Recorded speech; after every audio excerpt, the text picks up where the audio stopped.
right, so I'm looking at land use conflict and resolution mechanisms in southern Ethiopia. So we are in the southern Ethiopian rangelands near the border with Kenya. And we're looking at two groups. There's Borana and Guji. Borana and Guji both are Oromifa speakers. It's one of those perhaps little-known facts of Ethiopia, certainly known by the Oromifa speakers, that they're actually the majority. That they're about 33% of the people in Ethiopia speak some variant of Oromifa.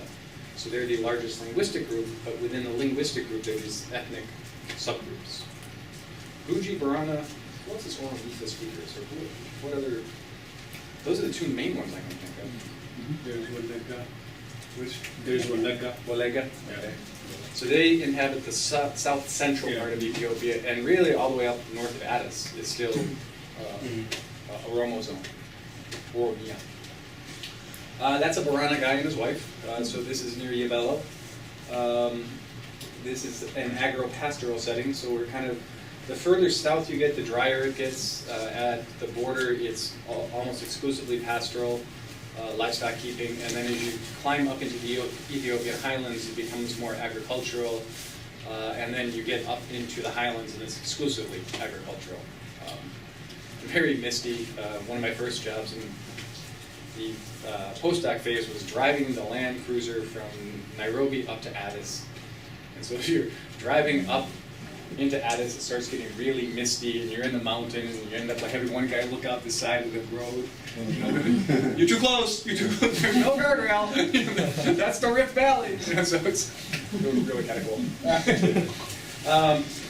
All right, so there's three main changes that are going on here. That one, there is this livelihood change, that people are no longer surviving on livestock the way they did in the past in this area. There's been a rapid growth of cultivation, farming, so increased farming by pastoralists and agro-pastoralists, often areas that were formerly used for grazing. All right, so from 1980, to right now, areas that were dry season grazing reserves or areas that were preserved for grazing are slowly being turned into fields that are farmed. There's this growth in this thing known as callow. Callow is a cultural construct in Oromo culture that is a reserved grazing area. So there is this idea of a callow. Historically, it was for nursing animals or sick animals or nursing animals with their calves. And depending on where we are, there is this, it's kind of a group-wise exclusion process where it's something that was a common property resource is becoming more narrowly defined. It's going from you need to be a Borana or a Guji to have access to rangeland to you need to be a member of this community and to have access to the rangeland. That's a community callow. There's also private callow. Right, so people are putting up fences and then basically establishing private grazing enclosures. Right, and so we'll come back to that, but that is a source of conflict because that's taking not just what was communal and making it subset communal, it's taking that which was communal and making it private. So are these callows community-owned or state-owned and now beginning to get privatized? They are individually owned, or as a community, the members of this, roughly speaking, the peasant association, the people of that officially defined community, that is their callow. So there is restriction to entry? There is restriction to entry. Where this is going to get interesting is there are elders, and there's this Gada age grade system. And in Borana, the elders have said, we don't want private callow. And they've forbidden people to have private callow. In Guji, they haven't. So we're seeing this different kind of trajectory. But ultimately, the elders have the ability to say yes or no. Well, traditionally, they use it. Yeah, they have the ability to say yes or no. The government can override it. There's competing authority in all of this, and that's one of the themes we're going to get. Thank you. And then this third point, which goes to this competing authority, the government keeps changing where the boundaries are to the point that, yesterday we were having this long discussion about can we really get up-to-date shapefiles because we're trying to do maps and we can't figure out what the boundaries are and no one really wants to tell us what they are. So they keep changing what is in what zone and what's in one district, and then they create a new administrative district. So it's an interesting dynamic where the government, by changing lines on maps, it actually does matter because that leads to contestation on the ground where they're trying to adapt to this new reality, that the government has just redrawn this line. And there's all these established traditional claims that suddenly are in flux again. Right? So a big part of the conflict we see is actually spurred by the government creating Guji district where it wasn't there before, carving it out of Borana. Or they divided between Zone 4 and Zone 5, which is like the Somali side and then the not Somali side, right down the tarmac in the middle of the road. So one half of Moyale is in one place and one half is in the other. That's one town. So it leads to all kinds of craziness. All right, so just to give you a quick context, the data was collected August to December 2014. This is a baseline study for the impact evaluation. So there isn't a treatment and control in play yet. It's designed to have a treatment and control. Guji, roughly speaking, is the control. Borana is roughly the treatment. What is the treatment they're doing? They're doing collected land titling. And so USAID is trying to work with the local government and the local communities to take this traditional concept of rangeland and make that something over which they have collective property rights. So in Borana culture, there is in Guji and Borana, there's a Gada, which is a rangeland area that's a dry season, wet season constellation of water points and grazing areas, and it's managed as an area. And within that, there's sub-areas, and there's wells and things like that. But it is sort of a conceptual structure people have in there, but that's how they think of space. We've had interesting debates with the land people because at least Peter and I working in this area,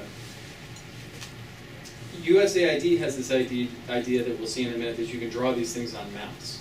And my experience working in these areas is it's not really a map. There's not a line. It's sort of where one ends and where another begins is fuzzy. So that has been an interesting discussion. But they're going to have crystal maps here. But they're aiming to legally recognize and protect land and resource rights for pastoral communities and recognize and strengthen their customary land governance institutions. They're trying to work with the regional governments. And again, here's where things become somewhat interesting, is the Borana and Guji, they view space according to these data, these kind of grazing units. The government doesn't.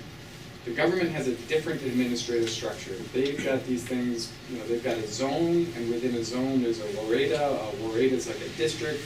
Within a district there's kabele. A kabele is like, that's a community, right? It's a collection of villages, it's a kabele. And the kabele is the official list, it's got an official list of people who belong to the kabele, and it's really strong governance reaching right down to the local level. I mean, it's really a very, very effective governance institution for monitoring people and administration.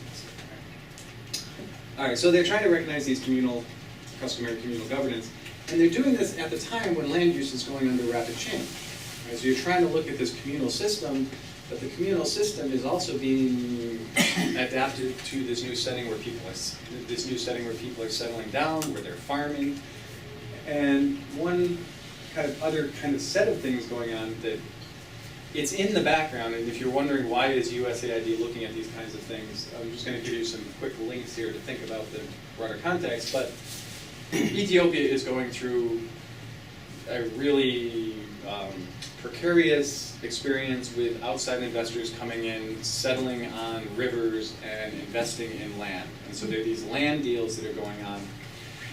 It isn't so much in this Borana and Guji area, but over in like the Omo, where else is that?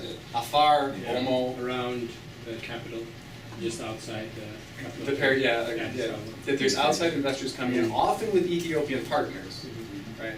But there's this kind of fear of land alienation, and that's part of why they're trying to collectively come up with these titles, because to governments, if there's no title, it looks like it's empty land, right? And so like the Omo people who are right kind of north of Lake Turkana, they've actually had people come in and take their land, and there's real violence in that area.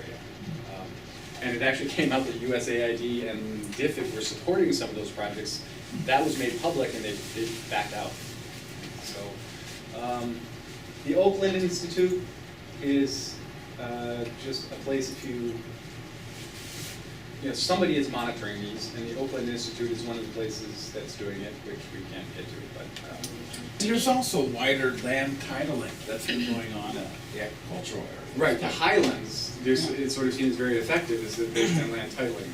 All in the context that you can't actually own land. Right, because it's all government land. Right, it's land titling. Does it mean leasing out? If you say it's not really ownership of the land, land title? You can pay taxes on it. If they take your land to build a road or something, then you get a little payment, which you weren't too short of before. And it's harder to alienate, right? That if you invest, if you plant trees, if you build soil bunds, your security is supposed to be better because you've got this certificate that says it is your land.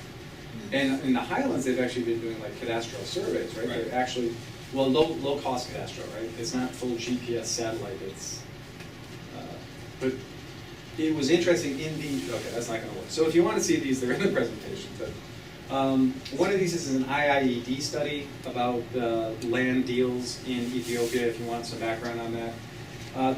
One of these two is an IIED study by one of my other co-authors, Roy Benke and Carol Kervin. They looked at the economics of replacing pastoralism with cotton and sugar and basically found there's no case for cotton, and livestock and sugar run about even. But again, governments can't tax the livestock because the livestock migrate, but they can tax sugar. So there's a real interest in sugar. And this is a paper that Peter Little, Roy Benke, some other Ethiopian collaborators, and I wrote about future policies, where we're looking at settlement and the future. So when I talk about the water points, this is one of the classic Tula wells. There's I think 7 Tula wells currently functioning. There were 9 originally, and 2 disappeared or collapsed. But you see how you kind of come down with the livestock. These actually are going back up, but you can come down this path with the livestock, and this is down inside of the well. This is the water point, and it's down many meters in the ground. And these are the this kind of classic water management system that has been there as far back as anyone can remember. The theory, at least I heard, the people who built this were the war die, the ones that sort of means the ones who were hit. They got chased out of there, so they dug these, and the Borana inherited the wells from the people who dug them and then got pushed out. And the theory is they actually showed up in Kenya as they're the Omo. So if you look at the history of this place, there's people pushing in and pushing out. So whenever anyone comes at you and says, this is our traditional land, it's like, okay, for the last 200 years. I can find someone who say 400, 600, 800 years ago. This is the Borana rangelands, that's the Guji rangelands. And when I said USAID likes crisp little maps with straight lines, that's what they're doing. Okay, so these are USAID maps, branded. This is the border, right? So down here is Kenya. All right, and so this is the very dry area. This is Moyale town, which is this, which I said got cut in half. And there it is, cut in half. All right, so this side is Borana, that side is Somali. It became somewhat contested. Here's Arero. So this is the corner of Borana that you can see is here. So Guji's a little bit to the northeast of Borana, which also means it's a little bit higher agricultural potential. So we're really focusing on this part of it, the southern part.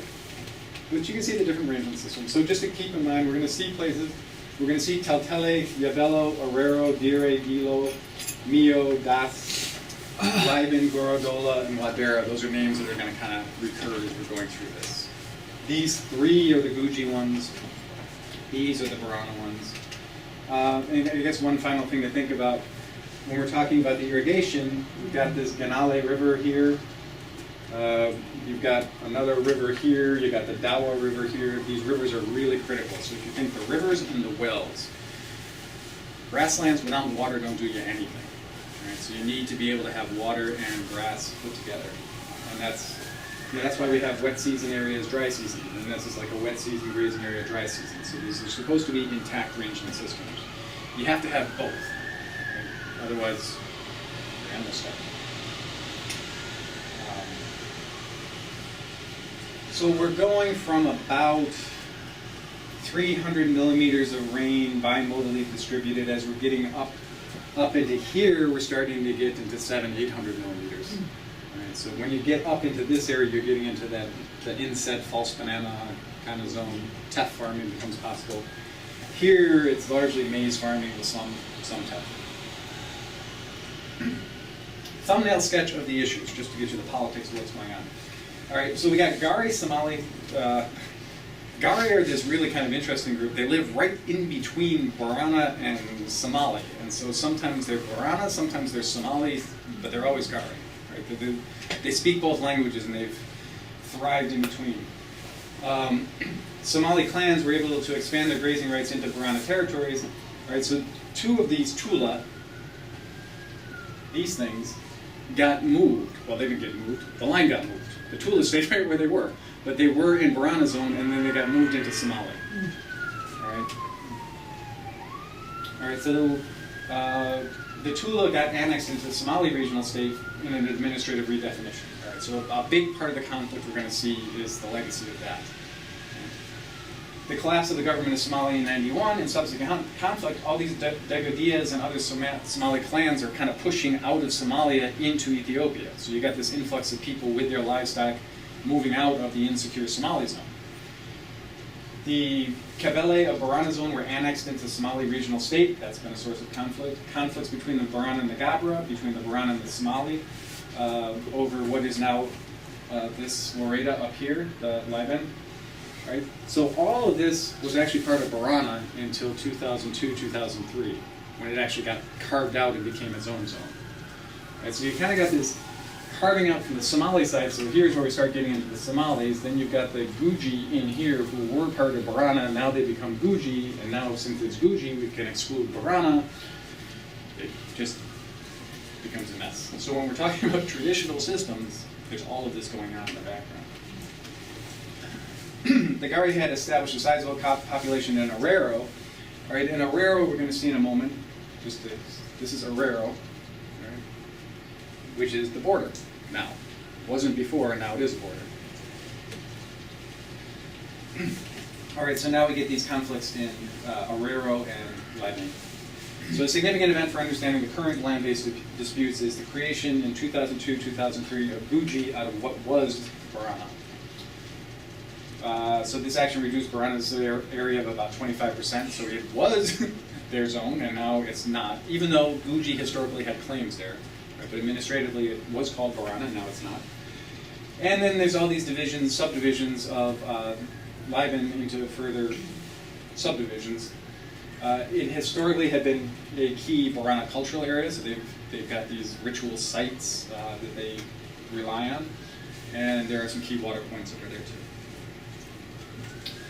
All right, so a little bit on Oromo and Oromia, just to get the sense of the people. There is traditional governance, and they've got this really cool system, which is the Gada system, which is an age grade system, where every 8 years a new group is initiated. And it's really kind of governance by the elders and the people who have knowledge of customs. All right, so the formal administration has been changing district boundaries. There is another source of governance, and this goes back as far as anyone can really remember, and is tied up to what it means to be Borana or Guji. The Gada is a generation-based governance system that's extensively been studied, so these are people who've written about it. The Gada is the institution that decides what is Ada. Ada is like what is customary. This is the right way of doing things. This is not the right way of doing things. So you have social order through Ada, which are ways of doing things. It's a little different from Sera, which is laws, but Ada are like this is what it means to do things correctly, which is a little different from doing things legally. Right? So doing things correctly is Ada.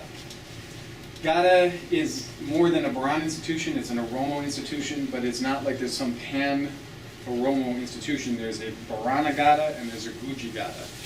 Right? So it exists in each one of them. The way, sort of like someone was describing it, that the Ada, the ways of doing things are there to preserve Naga. And Naga is peace.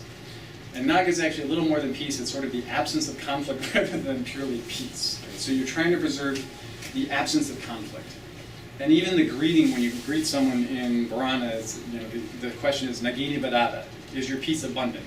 And the answer is badada, abundant. Is yours abundant? Kesan badada. So this whole idea of peace is really, because they live in a place where peace is not always something you can take for granted. Right? So your neighbors are Somalis kind of pushing in, and you've got all of this. All right, so the Gada leadership in its political offices graduate every 8 years. The subsequent generation comes over. The Abba Gada is the person in charge. Abba is like father of. Right? So there is a guy he's got the best headdress, and he's the Abba Gada. So every 8 years there's this assembly of Borana called the Gumigayo. They're organized by the Gada, and they make proclamations about what's allowed. So the Borana Gumigayo got together and said private cattle are not allowed. Right? So we were talking about those private enclosures. They said these are causing a lot of problems. The Guji's Gayo, as far as I know, has not said that. So there's kind of a distinction that we'll see actually shows up on the ground. The Gada leadership is responsible for customary laws. They don't have jurisdiction on other ethnic groups. They only have jurisdiction over those people who claim to be of that ethnic group. So a Borana Gada doesn't have authority over a Guji. Right? You can get the elders to try to talk to each other, but they don't necessarily have authority. All right, so the Gada is sort of the overarching institution that governs the grazing units, although there are people specifically tasked with managing the grazing units. And these data in the RERA are the customary grazing units. The data is the one we looked at in, these are data. And then within them, there's things we can call RERAs, but let's leave that for now. All right, so these are the Guji sites we're looking at. These are the Borana sites we're looking at. This is the Wareda, which corresponds to the idea of the government's way of dividing things up. So within the Waredas, there's the Kabeles. These are the rangeland systems, so you can see there's some kind of overlapping. Like here, this has got 3 different places all in the same rangeland system. They're not defined in the same way. You can see our populations are all over the place. So here in Dilo, which is sparsely populated and dry, they've got 9,000 people in the whole Wareda compared to up here where we've got 138,000. Right, so there's very large differences in size. And that's something, the population density. There were so few we couldn't even find them. You're going from like 7 up to like 53, so very different. And then these are going to be much higher potential zones, so the rainfall gets a lot higher as you are moving into here. Altogether, we've got 3,827 households that we're looking at. You can see a big chunk of them is here. Part of the reason is they're trying to do a difference in difference treatment and control strategy.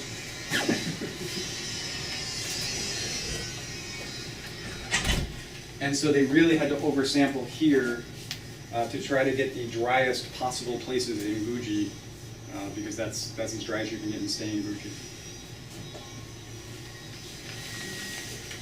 Okay, so conflict. I promised conflict. Here's some conflict. Right, so we're going to look at the incidence of conflict over the past 12 months. So we asked people, are you aware of any conflicts? And we looked at the kinds of conflicts that might occur. All right, so you can see the boundary conflicts, and you can see there's some real spatial differentiation. All right, so some places, Dilo, Dire, Neo, none. And basically, if you look across at Dilo, it is the land the conflict forgot. Right? Now, can you explain what are we saying here? I mean, if 50 people said there's conflict, were there 50 conflicts, or 50 people saw one conflict? 50 people could have seen one conflict. Okay. Yeah. Were there any conflicts that affected people in your community over the past 12 months?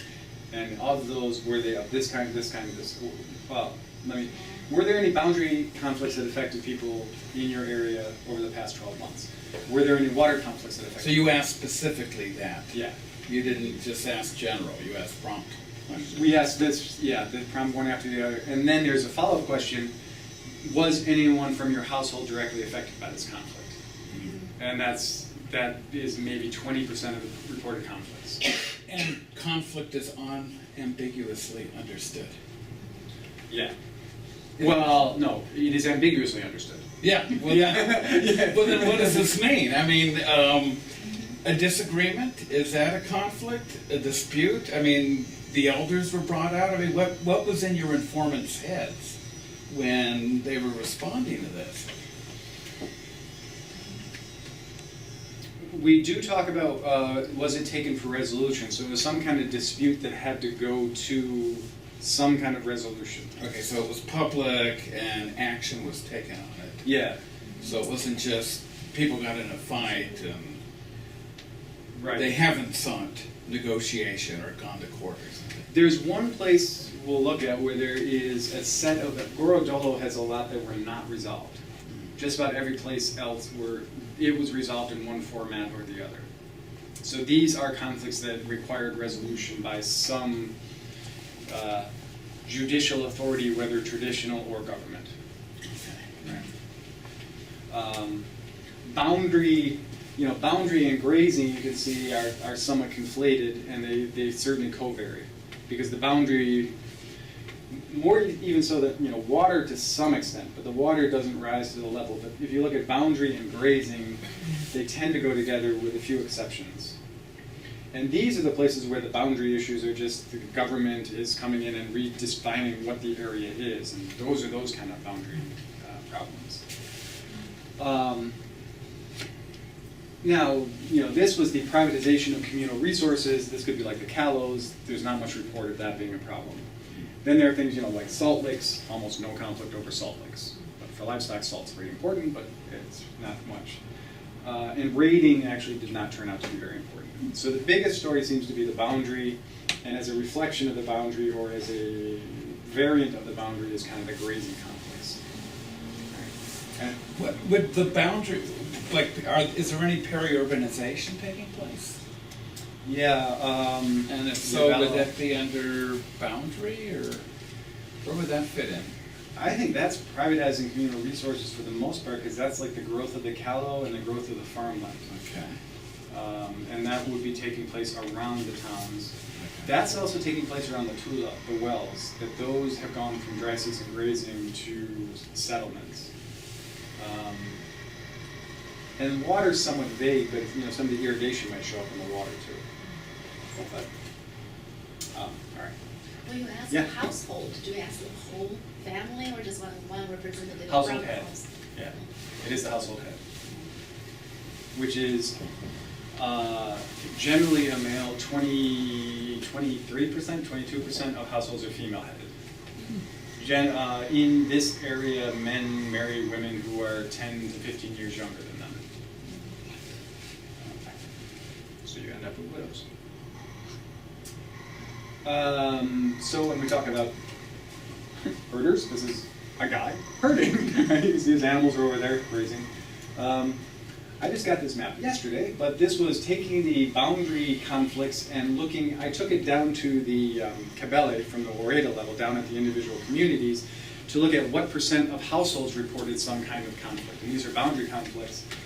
And, all right, so one of the things that jump out, this is, I'm saying, Delo and these sites, these areas that conflict forgot, right? There's just no conflict down here. There's no boundary disputes down here. Where are all the boundary disputes?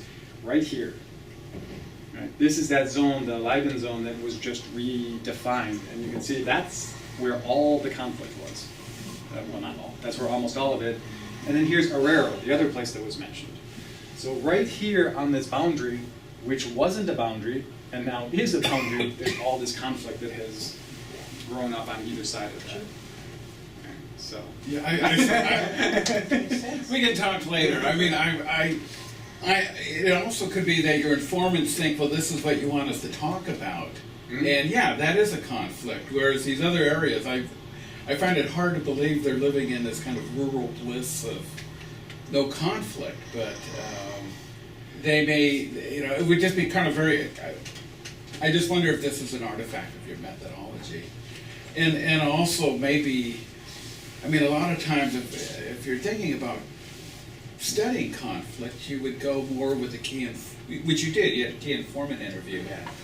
But just kind of random household surveys, I don't think it's the best way to capture rural conflicts and their incidents. Well, their incidents it is, right? Yeah. But the nature of the conflicts, yeah. I think key informants and focus group is better for the nature of conflict. But for discovering incidents, I don't think you can do anything but a random survey, because otherwise you don't know the prevalence. So your questionnaire, do you go like by conflict, I mean this and this and this, and can you tell me in the past 12 months how many this kind of incidents you have encountered or seen? Yeah, So that will well, help you frame. one of the things with conflict is it's actually so infrequent at the household level that you almost get nothing. So this is, reported, I'm aware of a conflict that happened. You're going to get a much bigger reporting than I was directly affected by the conflict, because very few people, I've done studies of livestock raids and it's the same kind of thing. They're high impact but really low frequency. Right? So it's something that happens to you once or twice in your lifetime. So, for a 12 months you don't get that fine response. All right, so What year was this? 2014, so this is interviewing people in August to September 2014 over what happened from August to September 2013 to 2014. Thank you. All right, here's where we start to get a little nuance here, to think, who was the conflict with? Was it with someone in your own ethnic group or someone not in the ethnic group of the area? All right, so let's just quickly look at our areas here. We're looking from Arero and Leiden, were the two we were saying. That's where there's a lot of it.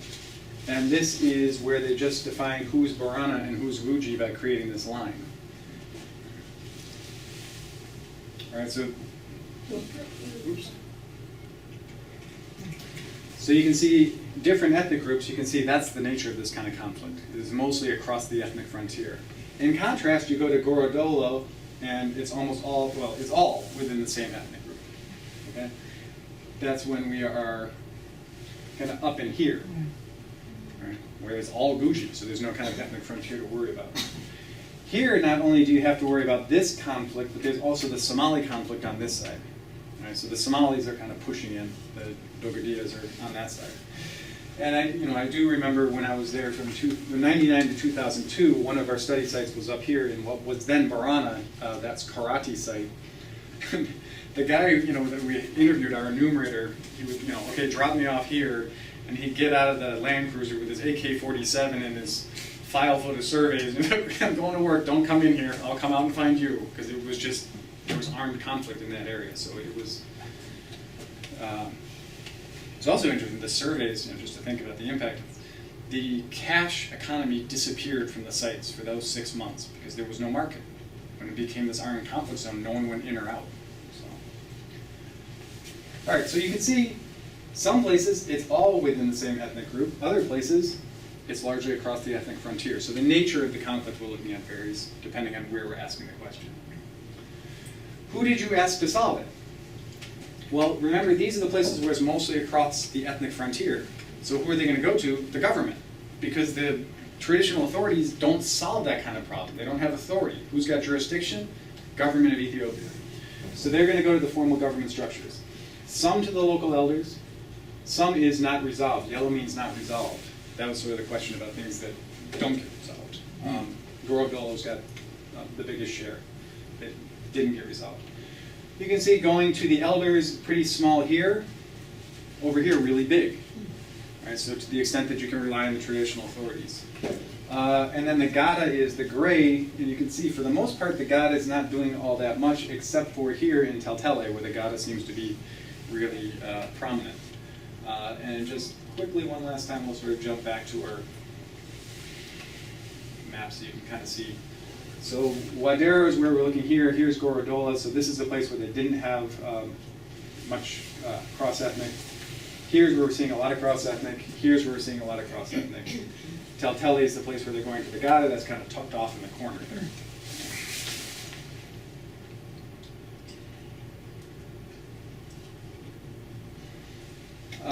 Just briefly to look at who we're looking at here. So these are the different places, what zone they're in. Oh, I went off the bottom of the table there.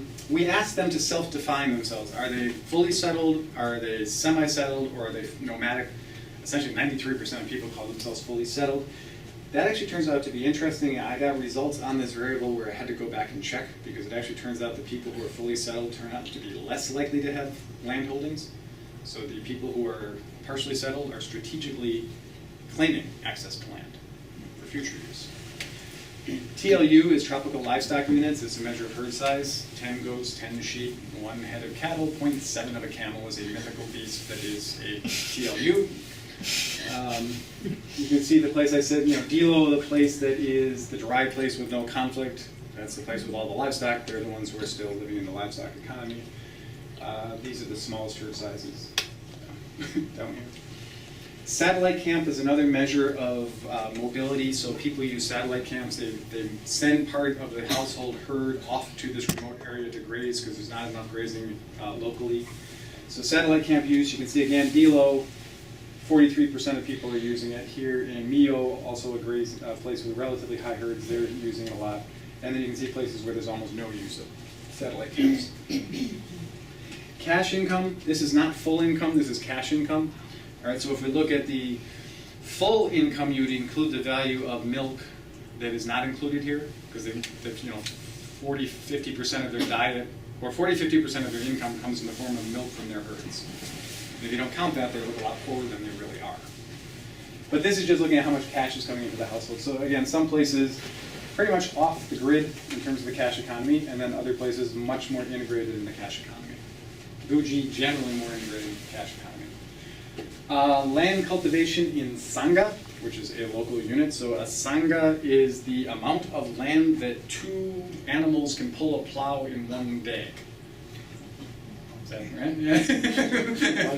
It's called So it's an Oromifat Sangha. Yes. And in the highlands, it's like 4 Sangha to a hectare. Down here, it's 6, they're telling me. So it's like 6 Sangha to a hectare. Yeah. So it's a way of saying these guys are a half hectare up to about a hectare. And a hectare is? 2.2 acres. 2.2 acres, okay. And then the size of the sample for each place. So again, really heavy in this place. Okay, so looking at a bunch of probists, if it says omitted, that means there was none of that kind of conflict in the zone, so I can't include that as a dummy error because it blows up. All right, so looking at, these are spatial differences in where there were reported conflicts. And so you can see, there's spatial ones that kind of correspond to what we saw on the map. I'm not going to focus on those as much. Looking across here, this is like at the herd size. So you can see the kinds of conflict that are experienced doesn't seem to have a whole lot to do with herd size, right? With the exception of raiding, which is perhaps somewhat counterintuitively negative, although I think it is the fact that the places with higher herds actually have less raids because they're so far out that it's not valuable to try to raid them because it takes so much effort to raid them when there's other livestock in more settled communities, easier to raid. These are the community callow, the community private, and then the private callow. This is looking at them. I was wondering if they would have any kind of robust prediction of conflicts, and it turns out they've got nothing. So these private enclosures have absolutely no significant effect, positive or negative, on the incidence of conflict. So they're not drivers of conflict, at least as far as this shows. The satellite camp dummy, again, not a whole lot there, except the places where people migrate more, they're less likely to have boundary conflicts. Right? Now, I think that's mostly because the places where they are migrating more are the places where they aren't near a boundary. Right? So the places where they don't migrate are the places where there's this boundary issue.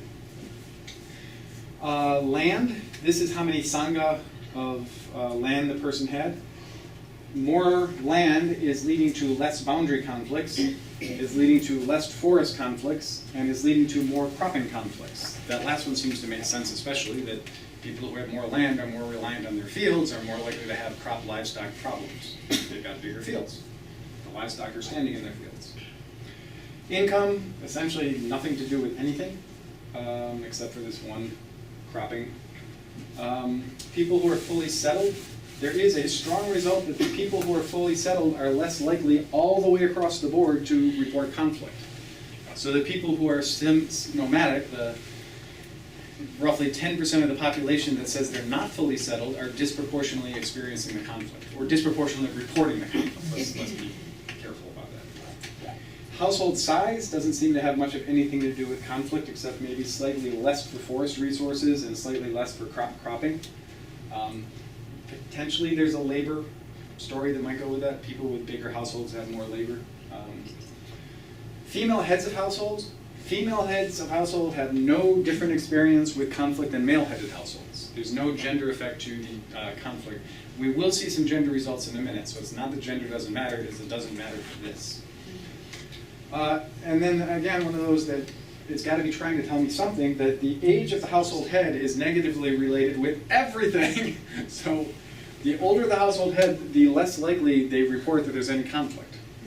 Well, could that be friendship and trust with your neighbors that have been around longer? Because I'm wondering where sociality fits in with this. Yeah.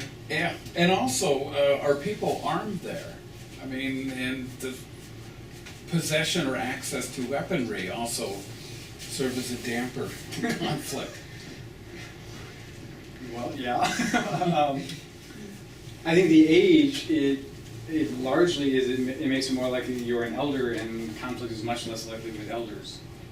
The other thing I thought is that if we're thinking about increasing land pressure and increasing land use change, the ones who have established claims to land already are much less likely to experience conflict.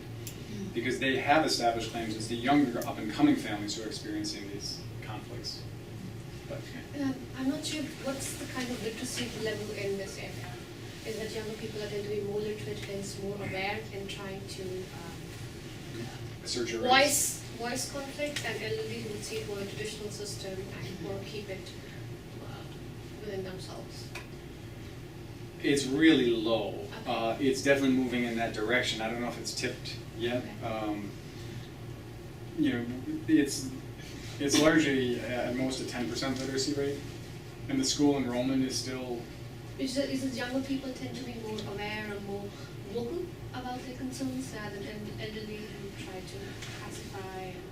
Yeah, it could be linguistic, that the kids are growing up speaking Amharic and they're in town and they know how to talk to the government officials and to work that system, as opposed to the traditional authorities who are speaking local languages. So, yeah.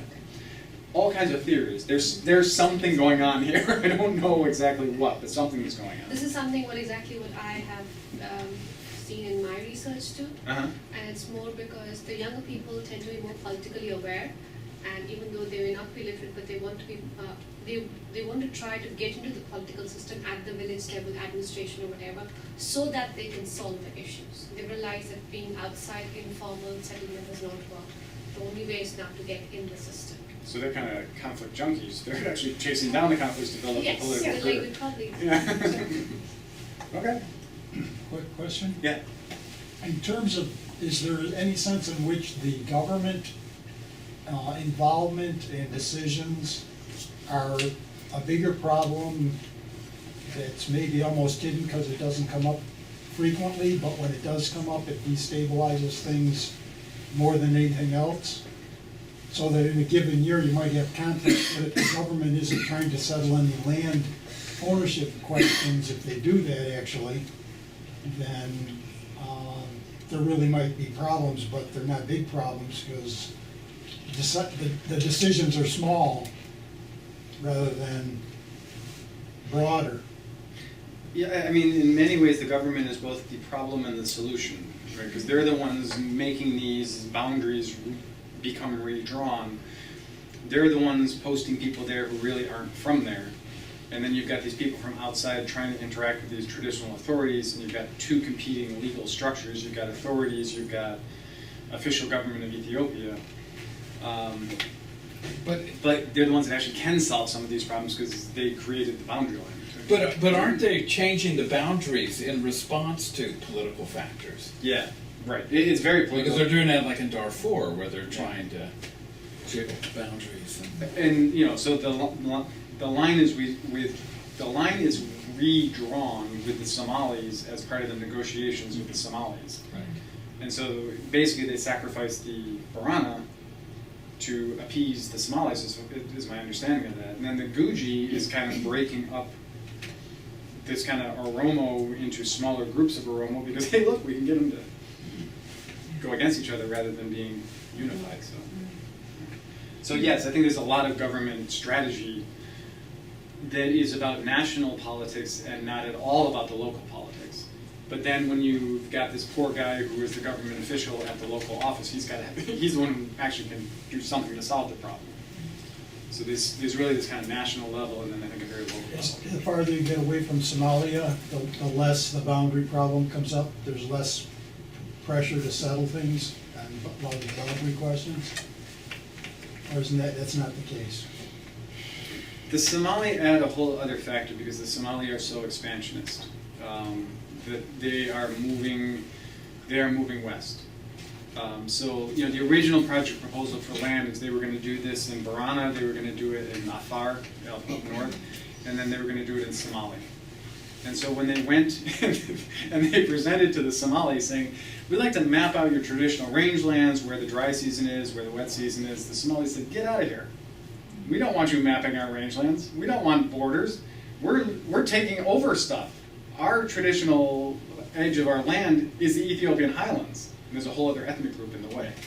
Right? So they don't want traditionally drawn boundaries because they are going to keep pushing in that direction. So, I mean, into the Afar, right? The Somali incursion, that's what I'm saying, incursion into the Afar rangelands is really pronounced. And they're really pushing now into the Guji, and they're pushing in to Borana. So they see it as meat on the hook, and we need this meat to come back to us in one form or another, and we got to have it. So we're going to keep moving our livestock back and forth. I think one is just a friend of mine in undergraduate. We were doing analysis of pastoral people, and I discovered with the Somali they have this really cool strategy. When it rains a lot, they expand. When it doesn't rain, they expand. It's just this very expansionary culture. That's what they do. They've got the camels. If there's a drought, they can push their camels in, and then they don't back out. So they're very entrepreneurial. They're very well educated. They're very expansionary. But I also think that their market system and their production system has been so disrupted by the implosion of Somalia that that's part also of why they're pushing here.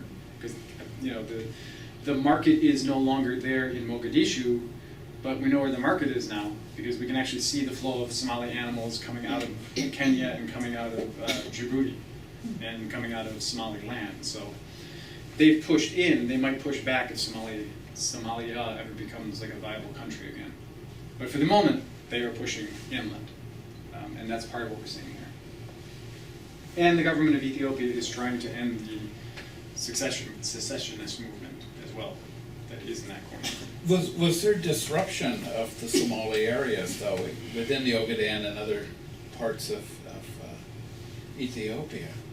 Because of the war, and so they might argue we're just coming back to where we used to be and finding these others here. Yeah, that's true too. Yeah, because I worked with the Ogaden people, and I could imagine that would be their point of view. Yeah, just about everyone's got a legitimate claim back. Yes, if you go back far enough in history. Right? Yeah. All right, so where was it taken for resolution? So now we've gone from the sample of households now to the sample of households that reported a conflict. Now we're going to look at the question of where did they take it? And it's again a series of probits. Did they take it to the elders? Did they take it to the Gada? Did they take it to the government? All right, so the first is looking spatially. What differences? You'll see this is a reduced list because if there was no conflict in that site, it can't have a dummy variable. And even here for Gada, we had to omit Gorodolo because there was nothing that was taken to the Gada. All right, so you can see, we've got some places that are more likely to take it to the elders, more likely to the Gada, more likely to the government. Here you can see there's not a whole lot of site difference. All right, but then you start getting more interesting things. Where there's a community callow, they're more likely to take it to the elders and less likely to take it to the government. Where there are private callows, again, they're more likely to go to the elders, and there's no influence on the other ones. So the callow is kind of seen as being something the elders can resolve because that is a land use claim that relates to how we organize ourselves. All right, so satellite camps don't seem to do anything. Land income doesn't seem to do anything.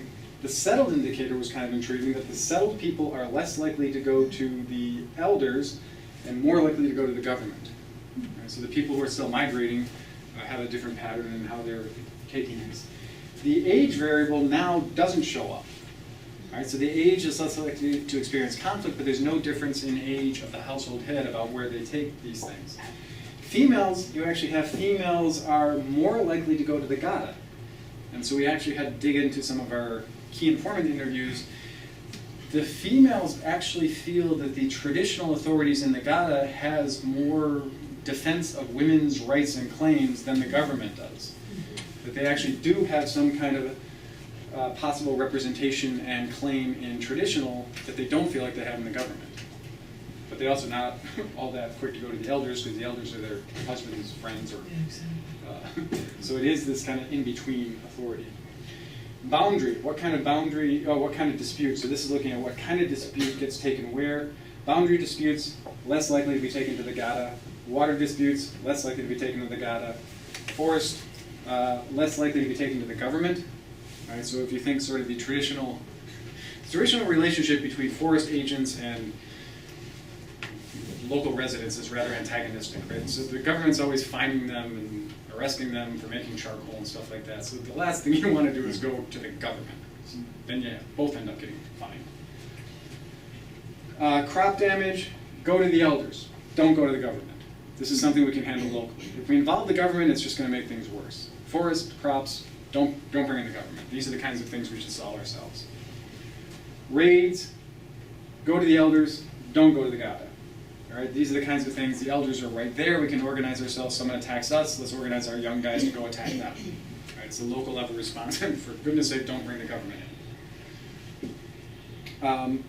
If the household was impacted,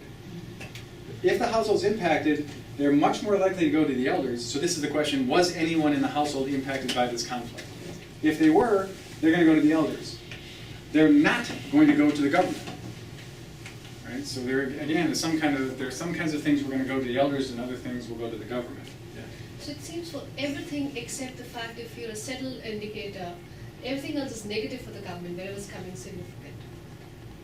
Pretty much Which would fit the pattern for Eastern Amhara region, where we did our research just without the statistical information, but just constantly you'd ask people and they'd say, when we can, we try to settle it ourselves. And one of the interesting things is sometimes the elders are situated in the government. They're government members, but they'll say, when I'm involved in conflict resolution, I'm doing it as an elder. Come under the tree and do it. Yes, rather than wearing the government hat. But then later I wonder if somebody could say, oh yeah, we went to government. Because the person's one and the same. So again, there might be even a little bit of ambiguity here. And form shopping. Yes. Just because you took it to the elders at first, you weren't happy with what you heard, then you go to the government. Yeah, So there is vice form versa. shopping. Yeah. In that vein, is there any sense in which the government people are clearly, almost always, less locally stakeholders, that they're more ideological or they're more random in settling these things? Are they rigorous about the merits of settling it? Or do they really know? I'm saying, are they more distant in one sense? Are the government people tend to be more distant and they come up with some decisions, but they aren't as rigorous about the merits?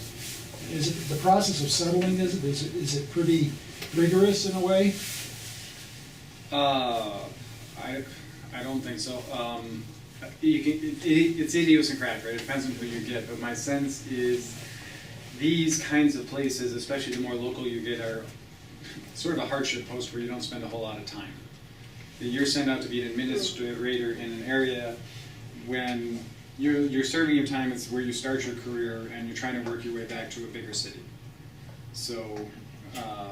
Well, and also it's sometimes with the government it can be a winner take all, and if it's the elders, you end up more with essentially kind of a negotiated compromise, yeah. which is more appealing.